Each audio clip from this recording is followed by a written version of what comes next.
નમસ્કાર. આજની આ ખાસ સમજૂતીમાં આપ સૌનું સ્વાગત છે. આજે આપણે એક અત્યંત રસપ્રદ અને પ્રાચીન લોકકથાની ચર્ચા કરવા જઈ રહ્યા છીએ. આ કથા પવિત્ર પુરુષોત્તમ માસ સાથે જોડાયેલી છે અને તે સેવા, ભક્તિ તેમજ આપણા કાર્યો પાછળના સાચા હેતુઓ પર બહુ ઊંડો પ્રકાશ પાડે છે. સાચું કહું તો આ માત્ર કોઈ સાદી વાર્તા નથી, પણ માનવ સ્વભાવનું એક અદ્ભુત ચિત્રણ છે. આજે આપણે એ સમજીશું કે કેવી રીતે આપણા ઈરાદાઓ જ આપણા પરિણામો નક્કી કરે છે. તો ચાલો ફટાફટ શરૂઆત કરીએ. અમારું ભાગ્ય ક્યાંથી? બસ આ એક જ વાક્ય આખી કથાનો પાયો છે. વિચારો કે જ્યારે કોઈ મોટી જવાબદારી માથા પર આવે ત્યારે સામાન્ય રીતે લોકો શું કરતા હોય છે? બહાના શોધતા હોય છે, રાઈટ?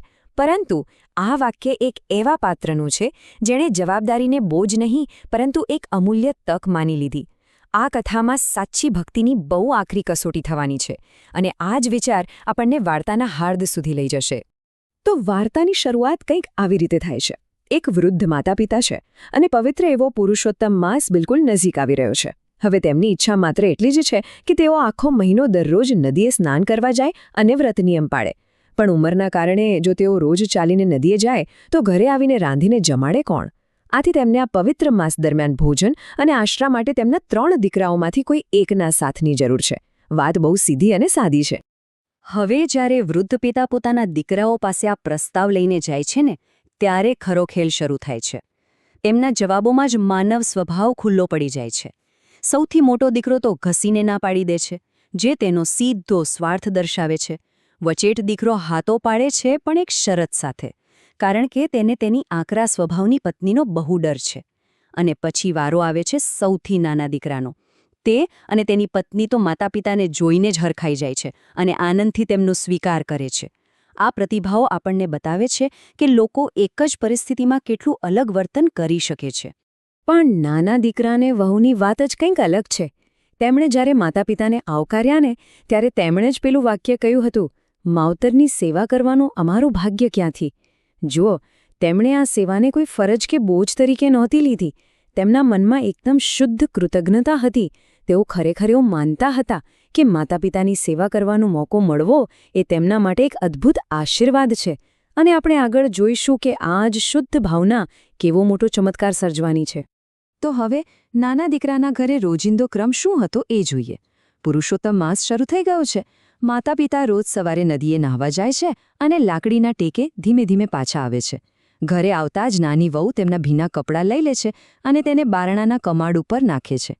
આ એકદમ સામાન્ય અને નિયમિત પ્રક્રિયા છે, પણ આમાં રહેલી એક નાનકડી વિગત આખી વાર્તાનો પલટો લાવવાની છે. ખરી મજા તો હવે આવે છે.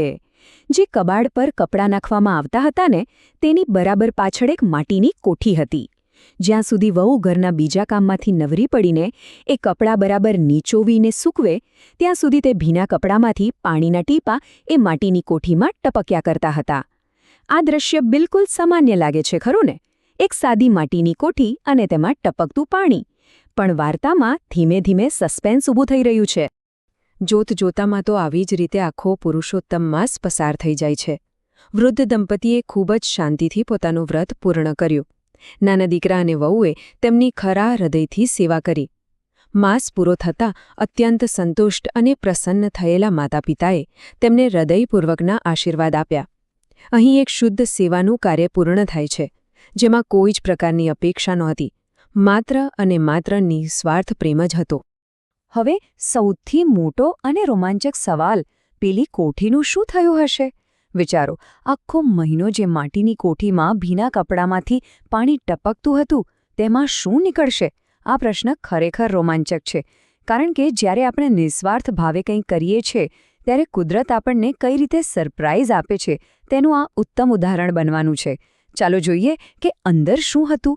અને અહીં જ થાય છે એક મોટો ચમત્કાર. અચાનક જ્યારે વહુની નજર તે કોઠી પર પડે છે, ત્યારે તે સ્તબ્ધ રહી જાય છે. આખી માટીની કોઠી કિંમતી ઝળહળતા મોતીઓથી છલોછલ ભરેલી હતી. વિચારો, જે પાણીના ટીપા સામાન્ય રીતે માટીને પલાળી દે, તે અહીં શુદ્ધ ભક્તિના પ્રતાપે મોતીમાં ફેરવાઈ ગયા હતા. આ સ્પષ્ટ દર્શાવે છે કે નાના દીકરા અને વહુની નિસ્વાર્થ અને શુદ્ધ સેવા ભૌતિક સ્વરૂપે એટલે કે મોતીના રૂપમાં પ્રગટ થઈ હતી. કોઈ માલી જ ન શકે એવો ચમત્કાર. પણ અહીં નાના દીકરાનું રિએક્શન જુઓ. આટલી મોટી સંપત્તિ જોઈને એ જરાય લોભમાં ન ફસાયો. તેણે તરત જ સમજી લીધું કે આ કોઈ જાદુ મંતર નથી, પણ માત્ર ને માત્ર તેના માતા પિતાની સેવાનું દિવ્ય ફળ છે. તેણે આ સંપત્તિ છુપાવી નહીં, પરંતુ આખા ગામના બ્રાહ્મણોને નોતર્યા અને પુરુષોત્તમ માસનું ભવ્ય અને નિસ્વાર્થ ઉજવણું કર્યું. તેણે એ બધી જ સંપત્તિને સમાજ અને ધર્મના કાર્યમાં વાપરી નાખી. હવે સ્વાભાવિક છે કે આવી વાત કંઈ છૂપી રહે. ગામમાં વાત વાયુવેગે ફેલાઈ ગઈ. પેલા બે મોટા ભાઈઓ જેમણે શરૂઆતમાં માતા પિતાને રાખવાની ઘસીને ના પાડી હતી, તેમના કાન સુધી પણ આ વાત પહોંચી. પરંતુ અફસોસ કે તેમણે આખી કથાનો મૂળ હાર્દ જ ગુમાવી દીધો. તેમને એ ન સમજાયું કે આ શુદ્ધ ભક્તિનું ફળ હતું.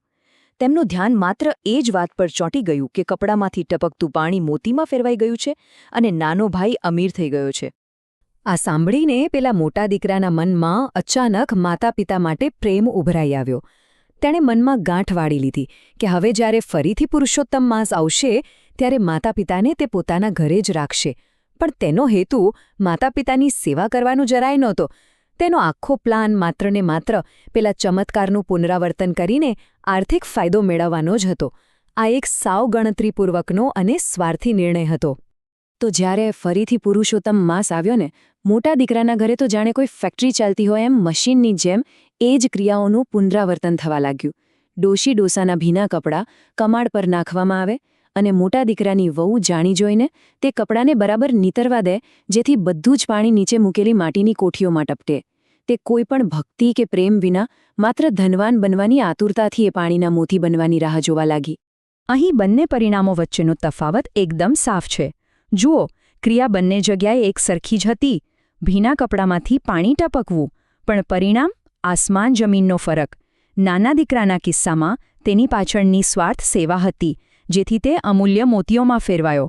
જ્યારે મોટા દીકરાના કિસ્સામાં ત્યાં માત્ર ગણતરીપૂર્વકનો લોભ હતો. પરિણામ શું આવ્યું? બિચારા મોટા દીકરાની માટીની કોઠીઓ પાણીથી ઓગળીને ઢગલો થઈ ગઈ અને અંદર રહેલું બધું જ અનાજ પલળીને સડી ગયું. લોભને કારણે સર્વનાશ થઈ ગયો. અને એટલે જ આ અદ્ભુત લોકકથાનો અંત એક બહુ જ સચોટ વાક્યથી થાય છે: જેવી ભક્તિ એવું ફળ. આખી સમજૂતીનો આ સૌથી મજબૂત સંદેશ છે. કુદરત કે બ્રહ્માંડ માત્ર આપણી યાંત્રિક ક્રિયાઓને નથી જોતું, તે આપણા હૃદયના સાચા ભાવને અને શુદ્ધતાને જુએ છે. જો ઇરાદા શુદ્ધ હશે તો જ પરિણામ મધુર અને ફળદાયી આવશે. સ્વાર્થથી કરેલું કાર્ય ક્યારે પણ દિવ્ય પરિણામ આપી જ ન શકે. તો આ સુંદર કથાના અંતે આપણે બધાએ આપણી જાતને એક સવાલ પૂછવાનો છે. જ્યારે પણ આપણે કોઈ સારું કામ કરીએ છીએ, પછી ભલે તે કોઈની મદદ હોય કે કોઈ ધાર્મિક કાર્ય, ત્યારે શું આપણા એ કાર્યો હૃદયપૂર્વકની સાચી ભક્તિથી પ્રેરિત હોય છે, કે પછી તે માત્ર કોઈ ઇનામ કે ફળની અપેક્ષાથી જ કરવામાં આવે છે? આ કથા ખરેખર આપણને આપણા પોતાના હેતુઓને તપાસવાની પ્રેરણા આપે છે. આશા છે કે આજની આ પ્રસ્તુતિ દ્વારા આપણને કંઈક નવું અને ઊંડું જાણવા મળ્યું હશે. અમારી સાથે જોડાયેલા રહેવા બદલ ખૂબ ખૂબ આભાર.